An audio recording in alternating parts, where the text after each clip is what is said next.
وَلَنَبْلُوَنَّكُمْ بِشَيْءٍ مِّنَ الْخَوْفِ وَالْجُوعِ وَنَقْصٍ مِّنَ الْأَمْوَالِ وَالْأَنفُسِ وَالثَّمَرَاتِ وَبَشِّرِ الصَّابِرِينَ۔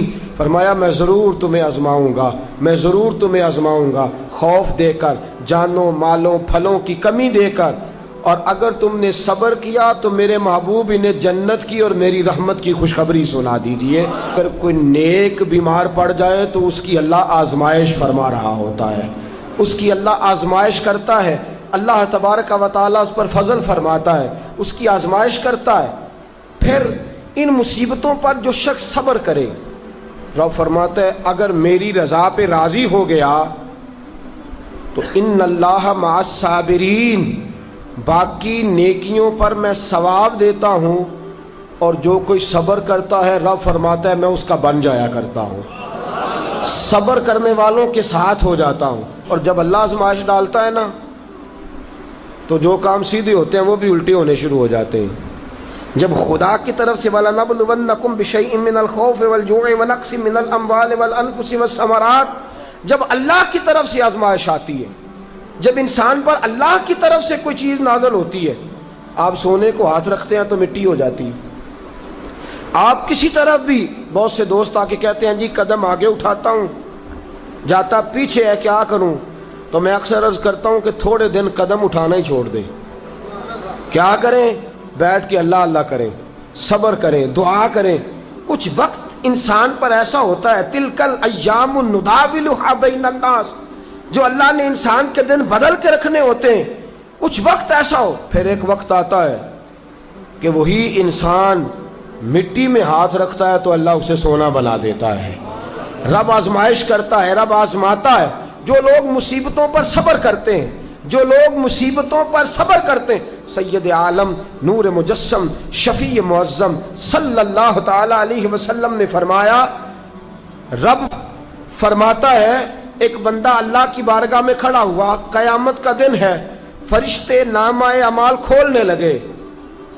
اللہ نے فرمایا فرشتوں تمہیں پتہ ہے میں نے اسے دنیا میں بڑے دکھ دیے تھے، اس پر بڑی آزمائشیں آئی تھیں، اس نے زندگی بڑی تکلیف میں گزاری تھی، تمہیں خبر ہے؟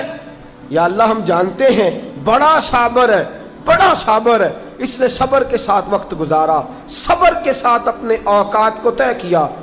رب فرماتا ہے جو اتنا صبر کرے میں اس کا نامہ اعمال ٹٹولوں، اس کا نامہ اعمال کھولتے ہوئے مجھے شرم آ رہی ہے، سارا کچھ لپیٹ دو اور بغیر حساب کتاب اسے جنت میں داخل کر دو۔ یہ صبر کرنے والا ہے، یہ صبر کرنے والا ہے۔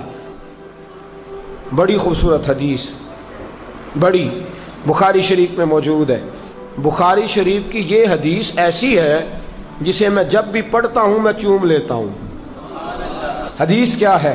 رسول کریم صلی اللہ تعالی علیہ وسلم نے فرمایا، رب فرماتا ہے ایک بندہ ہے، اس کو میں نے آنکھیں نہیں دی، اس کو میں نے آنکھیں نہیں دی، اندھا ہے، پیدائشی اندھا ہے یا بعد میں کسی وجہ سے ہو گیا، اس کے پاس آنکھیں نہیں، لیکن اس نے زندگی بھر صبر کیا، اس نے زندگی بھر صبر کیا، صبح قیامت وہ کھڑا ہوا تو رب کریم نے فرشتوں سے فرمایا، فرشتوں اس کو میں نے آنکھیں نہیں دی، بیچارہ نہ بیٹی دیکھ سکا نہ بیٹا، نہ باپ دیکھ سکا نہ ماں، یہ کوئی دنیا کا نظارہ نہیں کر سکا، تم بتاؤ اس کا اجر کیا ہے؟ فرشتے کہتے ہیں مولا جنت کا اعلیٰ درجہ دے دے، اللہ اسے بے حساب بخش دے۔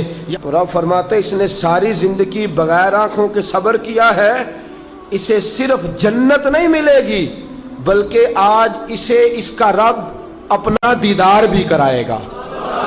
فرمایا قیامت میں لوگ جنت کے نظارے کریں گے اور یہ اللہ کا دیدار کرے گا، اس کو رب کریم کے جلوے دکھائے جائیں گے، اس لیے کہ یہ صابر رہا۔ اور میرے اعلیٰ حضرت فاضل بریلوی رحمۃ اللہ علیہ فرماتے ہیں جو صابر ہوتا ہے نا، توجہ ہے آپ کی، میری بات کی سمجھ آ رہی ہے؟ اعلیٰ حضرت فرماتے ہیں بڑا قیمتی جملہ، فرماتے ہیں جو صابر ہوتا ہے وہ سکون میں ہوتا ہے۔ شیخ سعدی رحمۃ اللہ تعالی علیہ کے پاس ایک شخص آیا، کہنے لگا حضرت جی دیکھیں نا میرے پاس اتنے بھی پیسے نہیں کہ میں جوتے لے سکوں، کیوں؟ فرمایا صبر کر اللہ دے گا۔ کہنے لگا جی صبر ہی کیا ساری عمر، اس نے جوتے لینے کے برابر بھی پیسے نہیں دیے، ننگے پاؤں پھر رہا ہوں۔ شیخ سعدی رحمۃ اللہ تعالی علیہ نے اس کا بازو تھاما، ایک گھر میں لے گئے، دروازے پہ دستک دی، گھر کا مالک باہر آیا، اس نے دونوں طرف بیساکھیاں پکڑی ہوئی ہیں، ٹانگیں تو ہیں پر پیر ہی کوئی نہیں۔ فرمانے لگے بتا یہ اچھا ہے کہ تو؟ کہنے لگا جی میں آپ سے بھی معافی مانگتا ہوں، اپنے رب سے بھی معافی مانگتا ہوں۔ نبی پاک صلی اللہ تعالی علیہ وسلم نے فرمایا خدا اگر تجھے مصیبت دیتا ہے نا، اور ان مصیبتوں پر جب اللہ تجھے قیامت میں اجر دے گا تو تیرا دل چاہے گا کاش سکون ہوتا ہی نہ، آزمائشیں ہی آزمائشیں ہوتی، تو وہ اجر دیکھے گا۔ وہ کسی دانشور نے کہا تھا کہ میرا باپ انتقال کر گیا، 6 مہینے گزرے تو میرا 18 سال کا بیٹا بھی انتقال کر گیا۔ کہنے لگے میں نے اپنے 80 سال کے باپ کا جنازہ اٹھایا تو میری کمر نہیں جھکی، لیکن جب 18 سال کے بیٹے کا جنازہ اٹھانے لگا تو میری کمر جھک گئی، اور رو کے کہنے لگا لوگوں باپ کا جنازہ پڑھنا آسان ہے، دعا کرو کسی کو بیٹے کا جنازہ نہ پڑھنا پڑ جائے، بڑا مشکل کام ہے، بڑا کٹھن مرحلہ ہے۔ حضرت ابو ہریرہ رضی اللہ تعالیٰ عنہ فرماتے ہیں اللہ کے محبوب صلی اللہ تعالیٰ علیہ وآلہ وسلم کے صاحبزادے جناب ابراہیم علیہ السلام فرماتے حضور کے صاحبزادے آپ رات کو جب ان کی ولادت ہوئی تو نبی کریم علیہ السلام ہمارے درمیان آئے۔ جاگیے ذرا غور فرمائیے گا بات پہ۔ سید عالم صلی اللہ علیہ وسلم تشریف لائے اور ہم نے حضور کے چہرے کو چمکتے دیکھا۔ ہم نے کہا یا رسول اللہ موڈ مبارک بڑا اچھا ہے، حضور کوئی خیر کی خبر ہے؟ فرمایا مجھے مبارک دو، اللہ نے مجھے بیٹا عطا فرمایا ہے۔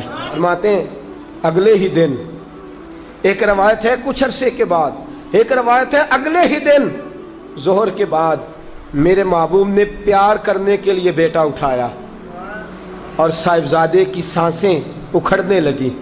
رسول پاک کے صاحبزادے نبی پاک کے مقدس ہاتھوں میں سانسیں اکھڑ رہی ہیں، حضور کے دستے مبارک میں صاحبزادے نے وصال کر دیا۔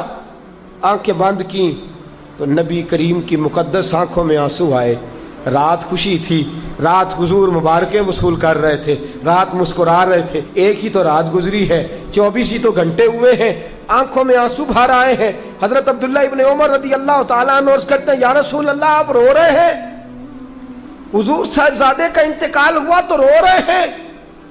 نبی رحمت صلی اللہ تعالی علیہ وسلم نے فرمایا عبداللہ دل میرا غمزدہ ہے، آنکھوں میں آنسو ہیں، پر میں اپنی زبان سے وہی جملے کہوں گا جس سے میرا اللہ راضی ہوگا، میں کوئی بے صبری والی بات نہیں کروں گا۔ اور یاد رکھیے مصیبتیں اللہ کے پیاروں پر آتی ہیں۔